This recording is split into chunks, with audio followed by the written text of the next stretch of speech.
Welcome to our Savvy series. I'm Catherine Magana here with Rachel Ivanovich. And we're actually in June. I can't believe we're already mid-year. What happened Kids to are this getting year? out of school. There's graduations. Summertime. And vacation mode and all that fun stuff and barbecues. But I thought today we would talk about kind of a mid-year check-in. It's time. And the big question is, are you on track for retirement still? Let's not wait till the end of the year to look at review your goals. I know, and it's just one of those things that, time just flies, and then before we know it, it's going to be the holidays. I sent you mine on June 1st. You did. Like, this is where I'm You at. have to have an accountability partner. It's important.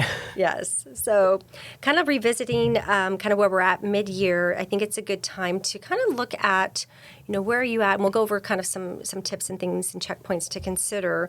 But there's a lot of moving parts. I mean, you have investments. Is there gifting? Have you, has things changed in your life? Think about your cash flow. Yeah, it's like there's all these different things that you should review.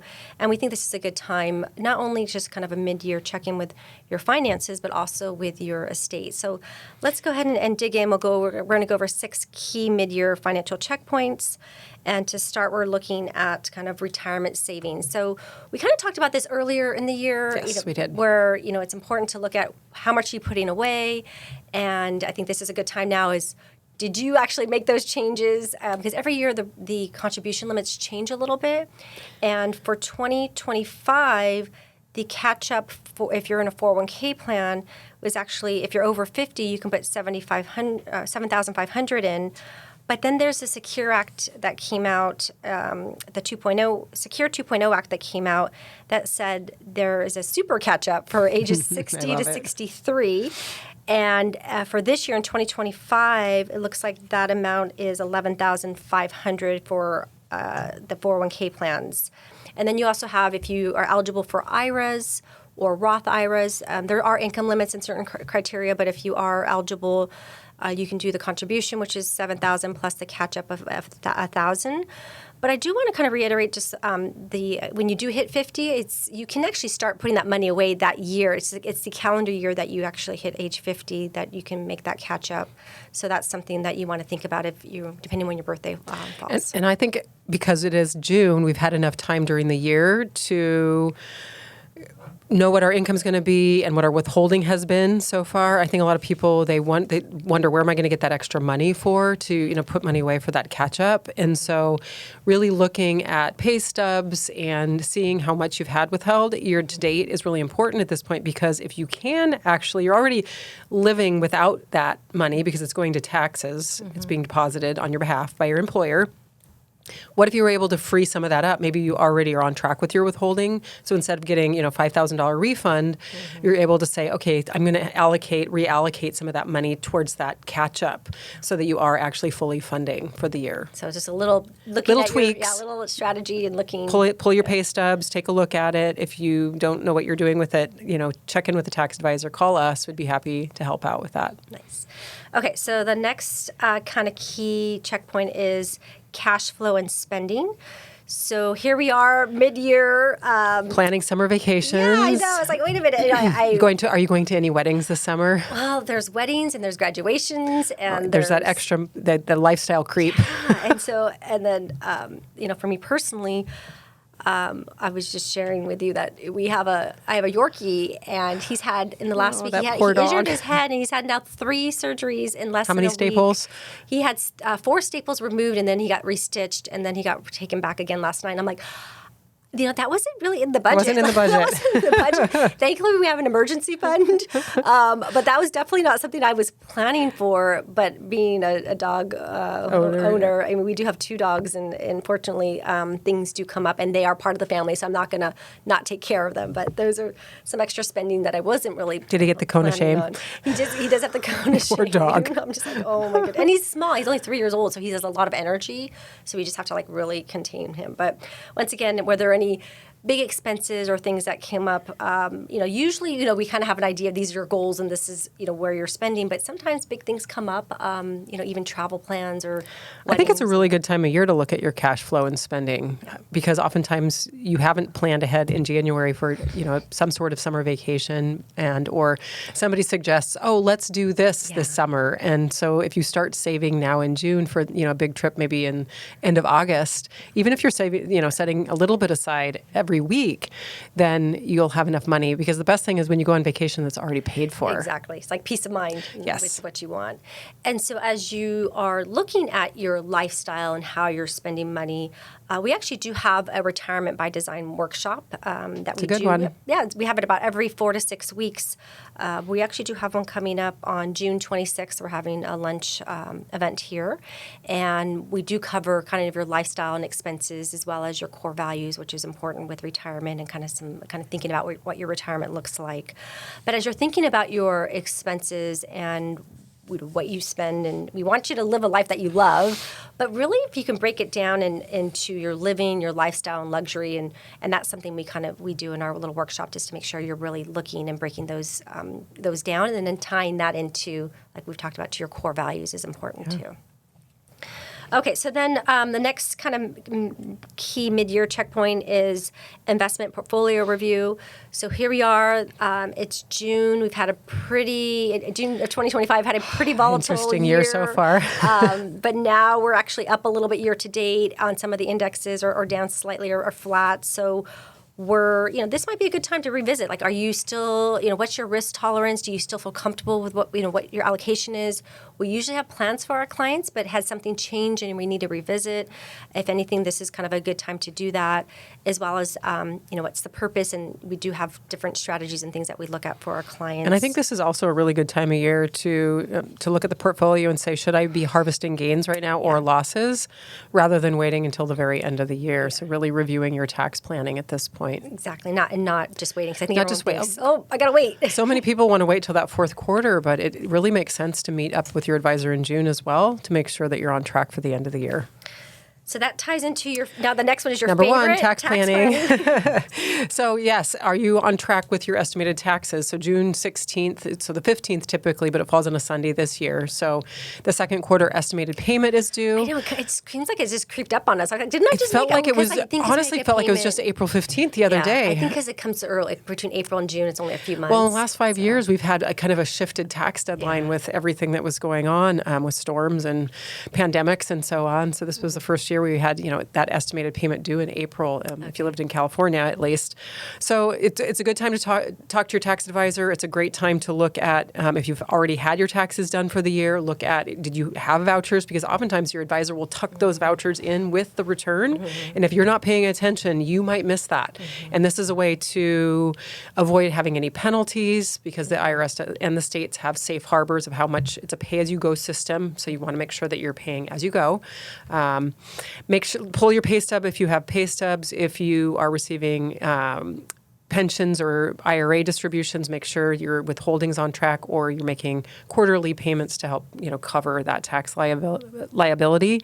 The other thing that we look at this time of year, which is really key, is it a good time to do a Roth conversion?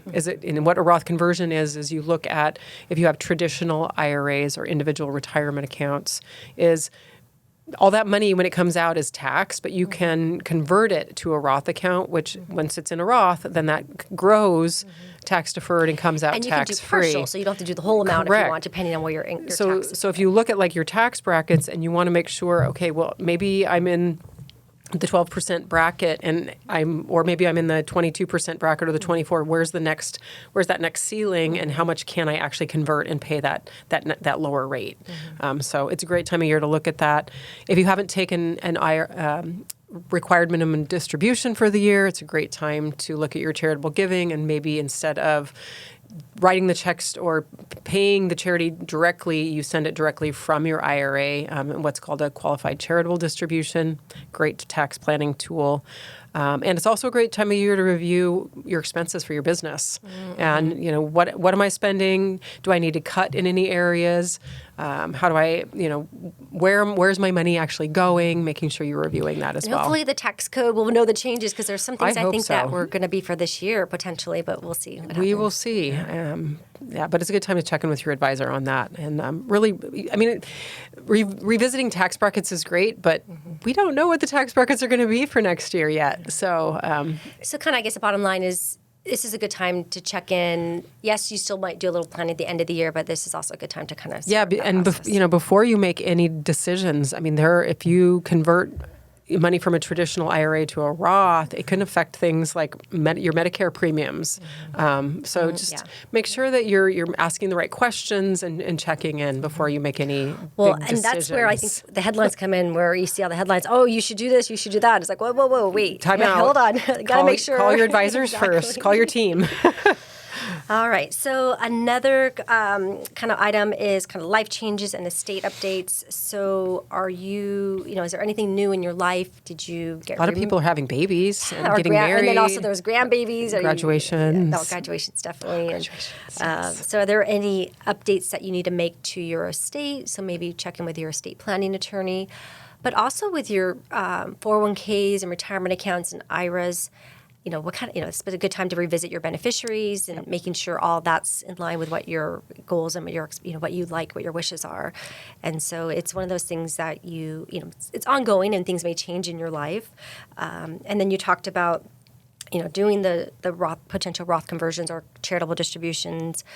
When there is a major life event, we actually had a client, his wife passed away earlier this year, and so he needs to take part of the required minimum distribution for her, and he's taking his. Yeah. And so when we were having that discussion, we had talked about, like you talked about, is there some charitable distributions that you want to make for this? It was a great tax planning opportunity. He didn't even know that he could do that. And we're looking at his tax returns, and he takes the standard deduction both for federal and for state purposes because his house is paid off. Yeah. And so if he made